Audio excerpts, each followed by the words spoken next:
Last time out, we spoke with legendary broadcaster Bill Daughtry. Here's part two of our interview. The Yanks have had a resurgence since the trade deadline, Bill. You know, the two Italian stallions all of a sudden, Rizzo and Gallo. Thoughts on the Bombers? I'm still concerned about their pitching. Their defense is not that great. I mean, Judge is solid. Gallo is solid in the outfield. Their infield defense, I mean, LeMahieu is their best defender on the infield. So, and pitching, rather defense is what makes pitching better than it is. And right now, I mean, Yankees, you trust Jordan Montgomery in a big spot? Do you trust him? Not. I mean, a lot of other guys are, dealing with injuries, and I don't know. I mean, when it's time for the rubber to meet the road, take the Dodgers, the defending champions. Look what they did with the Mets. And they still got Kershaw, who's still not the Clayton Kershaw of 5 years ago. He started to show his age a couple of years ago. Most shockingly, in the playoffs when the Nationals jacked him up a couple of years ago at Dodger Stadium. That was like, me and my brother were on a West Virginia highway headed to Kentucky, listening to that game. And to hear the Dodgers make the pitching change, okay, but then he gives up a grand slam. It's like, wow, things are changing. But again, baseball at its core is still about pitching and defense. If you have those two things, you're going to go a long way. And I don't know if the Yankees have enough of either to get to the promised land. Especially in those cold temperatures in October, definitely those two things seem to play better than home runs and offense. Oh, absolutely. Absolutely. And again, in the postseason, your pitching gets that much better. Look at the playoff failures of the Yankees for the last 5 or so years. This is the same team that lost to Houston in Joe Girardi's last stand in the league championship. This is the same team. They've made these changes again with Rizzo, with Gallo, bringing up some guys and getting some minor guys in the mix. But it's still the same team. And when you got to try out 37, 38-year-old Brett Gardner as your everyday center fielder, you're going to have some issues. Yeah, Yanks look like a playoff team, but maybe not a world championship team. On the flip side, the Mets have really played pretty poorly since the All-Star break. Can they pull it together here down the stretch? Again, we go to pitching and defense. The Mets have done some things to revamp their defense. And I'm not a big Javi Baez fan. And you saw that in his first game. And I very subtly tweeted out, I said, okay, Met fans, which Javi Baez is the guy? The guy who hit the home run, the 2-run homer early in the game, or the guy that struck out with the winning run in scoring position, or the tying run as it was in scoring position. That run eventually scored, and the Mets went on to win that game. But which Javi Baez? Again, it's about pitching and defense, and their top gun is down. And you've seen how it's affected the rest of the staff. Stroman's a nice pitcher. He's their hard luck guy right now. But then after that, I mean, really, Hill? I mean, the guy gave you 3+ innings last night? You're not going to win with that. You're not going to win because when the calendar switches to September and October, you need those horses that can go out there and give you 6, maybe even pitch into the 7th inning. You can't be taxing your bullpen every day in high leverage games and high leverage situations. And that's really what the Mets are. They were built on pitching even more than defense. And everybody is astonished that they don't score a lot of runs. That's not who they were. That's not what they were designed to be. That's not how they were built. They were built to last on DeGrom and everybody else on that pitching staff stepping up and pulling the rope. I'm hoping this next young man does not strike out here in the city. Bronx boy Kimball Walker is coming home. I've known him since he was a teenager.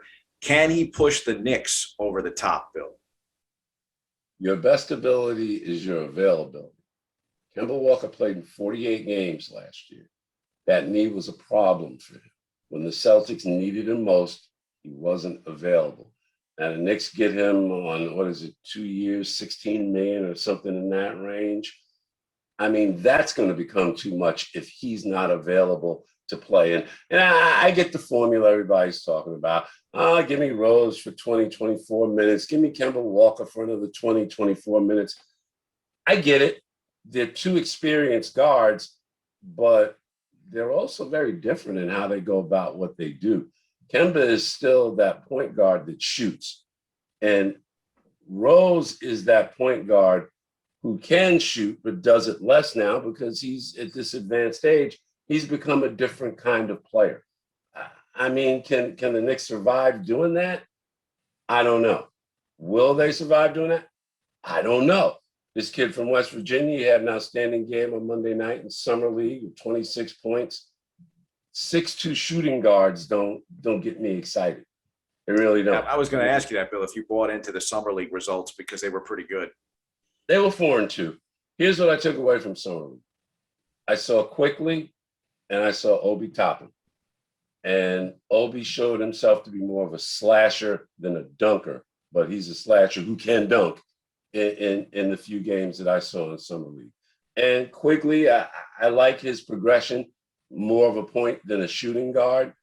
I mean, but now you've got both Rose and Kemba Walker. How many minutes at the point is he going to get unless one of those guys really gets injured? I mean, overall, I like what they're doing. I like that they didn't go out of their mind and try and get a $40 million player, and they still have other deficiencies that have to be addressed on their team. So I like their trajectory. I like where they're going. Now, can they win a round or two in the playoffs this year? Let's see if they can get to that stage. I was going to say it may not even matter. I mean, there's some teams that are definitely better, and that might include the Nets. And now the Lakers got Melo, and the Bucks will be very good again. Isn't it always that way in the NBA? The NBA is not a league of upsets. You can count NBA upsets on one hand where one team that was supposed to win didn't win. Most of the time, the NBA is chalk. Last year was a different kind of year for a lot of reasons. You had the short turnaround. The champions got old. They had injuries at the key time. And so you had a bunch of teams that were on the precipice rise up and make the most of the situation. There was some that disappointed, like Philadelphia. Really? I mean, your second highest paid player, he disappeared in the fourth quarter of every game in the postseason, basically. How are you supposed to win like that? And they're bringing him back because he has zero trading value. They gave Embiid a big contract, as they should. Embiid, and like we were talking about with Kemba Walker, your best ability is your availability. Well, this year, Joel Embiid was available, and he had an MVP type year. He made the difference. A lot of people want to say it was he instead of Jokic that was the real MVP of the NBA. Bill, before we let you go, I mean, it doesn't look like I'm going to be able to lure you out of retirement. So you worked in so many notable places: ESPN New York, WFAN, WCBS, WMCA, WABC, National Black Network, MSG-TV. You know, you've done everything. I mentioned it before: music, news, sports. How would you like the fans at home to remember you? Whatever way they would like to remember me.